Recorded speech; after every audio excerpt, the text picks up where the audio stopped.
Welcome back everyone, welcome to civil services study. Practice set number 319 पर आ जाइए UP PCS के लिए। इस टेस्ट सीरीज़ की प्लेलिस्ट का लिंक आपको डिस्क्रिप्शन बॉक्स में मिल जाएगा। वहाँ पर आप टेस्ट नंबर 1 से लेकर 319 तक पहुँच सकते हो।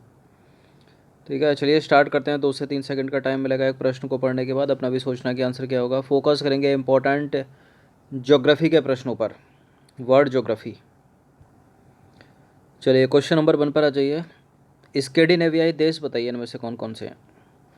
निम्नलिखित में से कौन से स्कैंडिनेवियाई देश हैं? Norway, Finland, Sweden, Iceland. देखिए, 3 देशों को स्कैंडिनेवियाई देश कहा जाता है। नॉर्वे, स्वीडन और डेनमार्क को। फिनलैंड, आइसलैंड नहीं है इसमें। तो केवल 1 और 2, इसका आंसर क्या हो जाएगा? Option number A.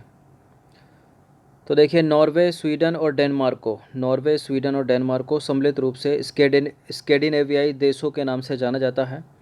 अगर इन तीन में 3 और मिला दिए जाएं, वो कौन कौन से हैं? फिनलैंड, आइसलैंड और फैरो द्वीप समूह। तो ये सम्मिलित रूप इन 6 का क्या कहलाता है? नॉर्डिक देश कहलाता है। ठीक है, तो कौन कौन से हो गए स्कैंडिनेवियाई कंट्री? नॉर्वे, स्वीडन और डेनमार्क। अगर आपसे पूछा जाए कि नॉर्डिक कंट्री कौन कौन से हैं, तो Norway, Sweden, Denmark, Finland, Iceland और फैरो द्वीप समूह। क्वेश्चन नंबर 2 पर आ जाइए। निम्नलिखित में से कौन से बाल्कन कंट्री है बताइए। बाल्कन देश कौन कौन से हैं इसमें? यूनान, रोमानिया, अल्बानिया। इन तीनों को सम्मिलित रूप से बाल्कन देश कहा जाता है। Option number D.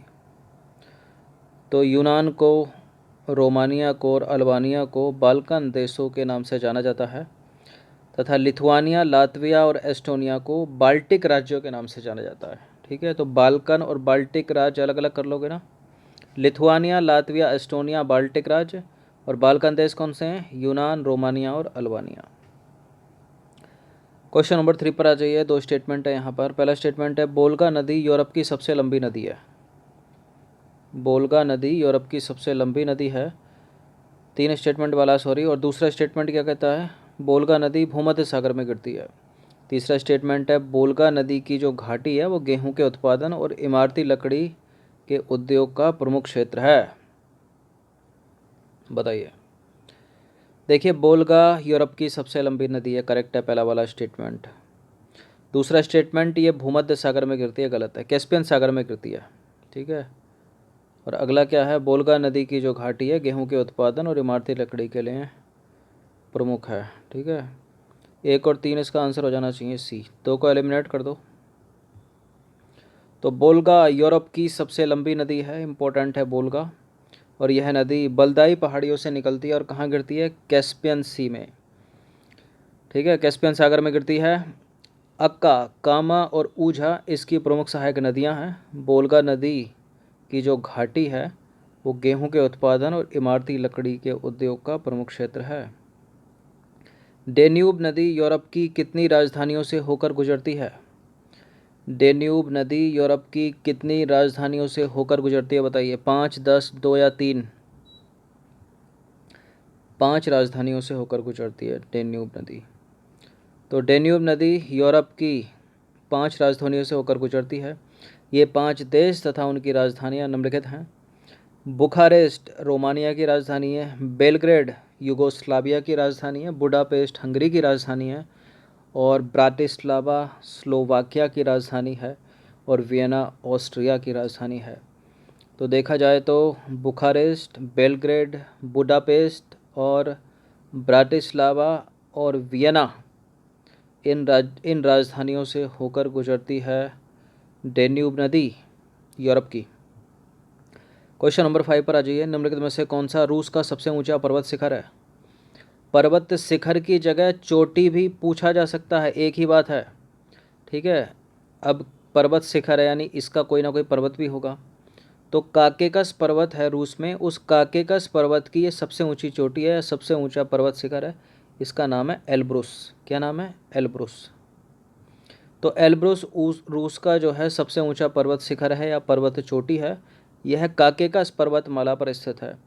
इससे बक्सान, कुबान तथा मलका नदियाँ निकलती हैं।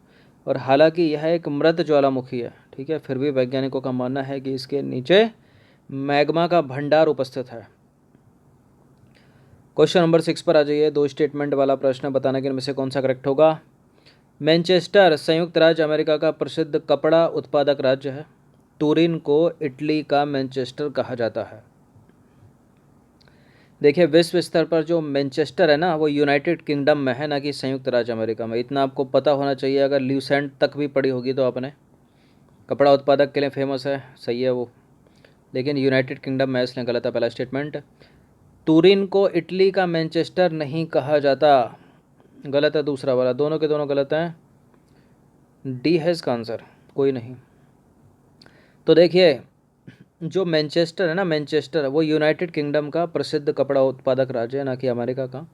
जो मिलान है, मिलान को इटली का मैनचेस्टर कहा जाता है। ठीक है, ऐसा होता है जैसे गंगा इंडिया में बहती है ना, तो किसी और देश में या किसी और कंट्री में या किसी और महाद्वीप में उसकी नदी को वहाँ की गंगा कहा जाता है। ठीक है, जैसे कि यूरोप की गंगा किसको कहा जाता है, ज़रा कमेंट करिए तो। यूरोप की गंगा किसको कहा जाता है? तो दोनों के दोनों गलत है फिलहाल यहाँ पर। जो मैनचेस्टर है वो यूनाइटेड किंगडम का कपड़ा उत्पादक राज्य है, और मिलान को इटली का मैनचेस्टर कहा जाता है, और जो तुरीन है वो इटली का डेट्रॉइट है। ठीक है, अब आपको विश्व स्तर पर डेट्रॉइट ऑटोमोबाइल के लिए है। ठीक है, वो किसके लिए प्रसिद्ध है, ऑटोमोबाइल के लिए है कहाँ, ये भी पता होना चाहिए आपको, यूएसए। क्वेश्चन नंबर 7 पर आ जाइए। निम्नलिखित कथनों पर विचार करेंगे। 2 स्टेटमेंट है यहाँ पर, बताने के इनमें से कौन सा करेक्ट होगा। वेनिस को एड्रियाटिक की रानी कहा जाता है। इटली की राजधानी रोम टाइबर नदी के किनारे स्थित है। इटली की राजधानी रोम टाइबर नदी के किनारे है या डेन्यूब नदी के किनारे है? टाइबर के ही किनारे है, करेक्ट है दोनों के दोनों स्टेटमेंट, सी है इसका आंसर।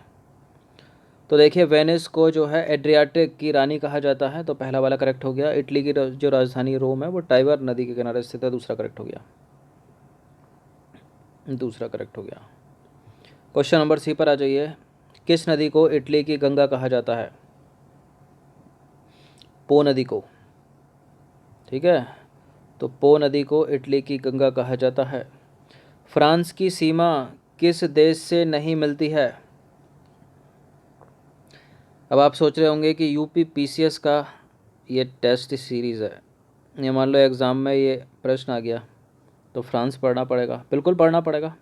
वर्ल्ड ज्योग्राफी है सिलेबस में, और सारे के सारे, फ्रांस की कैपिटल पेरिस है, वर्ल्ड फेमस, और सारे के सारे नॉन कंट्री हैं। जर्मनी के बारे में आपने सुना होगा, स्विट्ज़रलैंड के बारे में सुना होगा, इटली के बारे में सुना होगा, ठीक है, यूनाइटेड किंगडम के बारे में सुना होगा।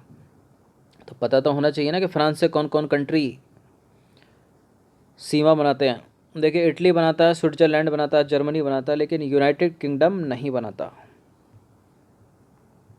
तो फ्रांस की सीमा से कौन कौन लगा है? बेल्जियम लगा है, लग्जमबर्ग लगा है, जर्मनी लगा है, स्विट्ज़रलैंड लगा है, इटली लगा है, मोनाको लगा है, अंडोरा लगा है, लेकिन यूनाइटेड किंगडम नहीं लगा है, स्पेन भी लगा है। ठीक है, ये है देखिए फ्रांस का मैप, ये देखिए नीचे से स्पेन लगा है, ठीक है, और यह है मोरक्को, यह है इटली, यह है स्विट्ज़रलैंड, यह है जर्मनी, यह है बेल्जियम, और यहाँ है यूनाइटेड किंगडम। लेकिन यूनाइटेड किंगडम टच नहीं हो रहा फ्रांस से, क्योंकि बीच में आता है डॉबर की जल संधि, और इंग्लिश चैनल भी इसको अलग कर रहा है। ठीक है, साफ साफ दिख रहा है ना, फ्रांस को यूनाइटेड किंगडम से कौन अलग कर रहा है? इंग्लिश चैनल भी कर रहा है, और डॉबर जल संधि भी कर रही है। चलिए, क्वेश्चन नंबर 10 पर आ जाइए। यूरोप का स्ट्रेट्स वर्ग किस लिए जाना जाता है, बताइए। यूरोप का स्टेट्स वर्ग किस लिए जाना जाता है? ये वर्ल्ड ज्योग्राफी चल रही है फिलहाल। ठीक है, इंजीनियरिंग उद्योग के लिए जाना जाता है, ऑप्शन नंबर डी, उसमें भी हम कवर कर रहे हैं यूरोप को। तो देखिए, यूरोप का जो लियांस है वो रेशम उद्योग के लिए फेमस है, जो यूरोप का स्टेट्स वर्ग है वो इंजीनियरिंग उद्योग के लिए फेमस है, ये पूछा गया है। और जो यूरोप का लीपजिंग है वो ऑप्टिकल इंस्ट्रूमेंट के लिए प्रसिद्ध है। निम्नलिखित कथनों पर विचार करना है। 2 स्टेटमेंट है, बताना कि इनमें से कौन सा करेक्ट होगा। प्रशांत देशांतर रेखा लंदन के निकट ग्रीनविच नामक स्थान से होकर गुजरती है। ग्रीनलैंड, फिनलैंड, आइसलैंड को सम्मिलित रूप से ग्रेट ब्रिटेन कहा जाता है। देखिए बेसिक नॉलेज भी, अगर आप कॉम्पिटिटिव एग्जाम की तैयारी नहीं कर रहे हो तब भी आपको पता होना चाहिए कि किन को मिलाकर ग्रेट ब्रिटेन कहा जाता है, किन को मिलाकर स्कैंडिनेवियाई कहा जाता है, किन को बाल्कन, किन को बाल्टिक। तो इंग्लैंड, वेल्स, ठीक है, इंग्लैंड, वेल्स, ये सब मिलकर जो है ग्रेट ब्रिटेन कहलाते हैं। आइसलैंड, फिनलैंड, ग्रीनलैंड नहीं, गलत है पहला वाला स्टेटमेंट, गलत है, सॉरी, दूसरा वाला स्टेटमेंट, पहला वाला करेक्ट है। तो इसका आंसर हो जाएगा 1 ओनली, दूसरा वाला काट दो। तो ठीक है, इंग्लैंड, वेल्स और एक और है स्कॉटलैंड। इंग्लैंड, वेल्स और स्कॉटलैंड को सम्मिलित रूप से कहा जाता है ग्रेट ब्रिटेन, ठीक है। और प्रशांत देशांतर रेखा लंदन के निकट ग्रीनविच नामक स्थान से होकर गुजरती है। क्वेश्चन नंबर 12 पर आ जाइए। निम्नलिखित में से कौन सी जर्मनी की प्रमुख सहायक नदियां हैं, प्रमुख नदियां हैं? डेन्यूब, राइन, बेसर, एल्ब। कौन कौन सी जर्मनी की नदियां हैं यूरोप में बहती हैं? डेन्यूब है, एल्ब है, राइन है। 1 2 3 है किसी में?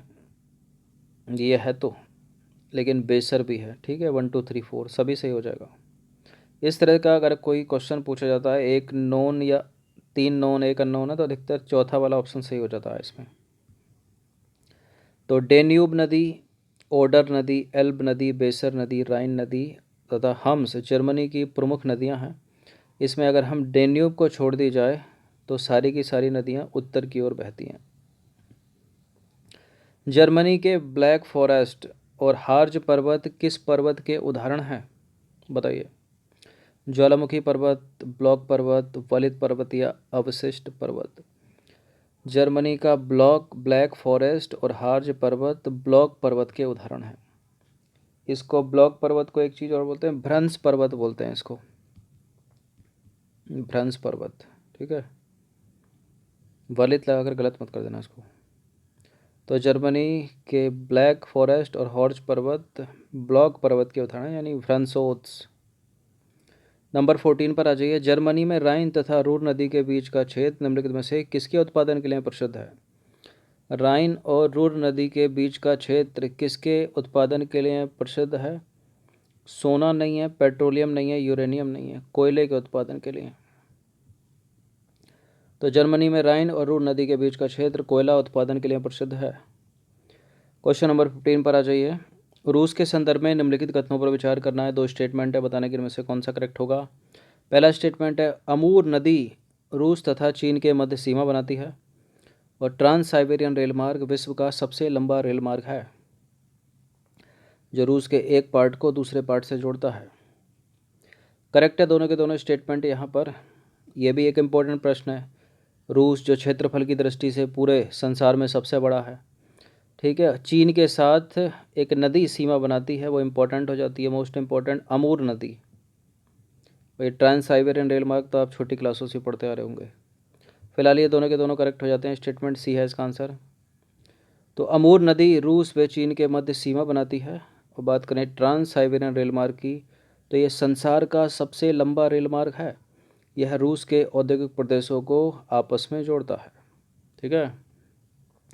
तो 15 प्रश्न थे ये वर्ल्ड ज्योग्राफी के, और उसमें भी हम फोकस कर रहे थे यूरोप को। इनकी प्रैक्टिस 1 से 2 बार कर लीजिएगा। धन्यवाद।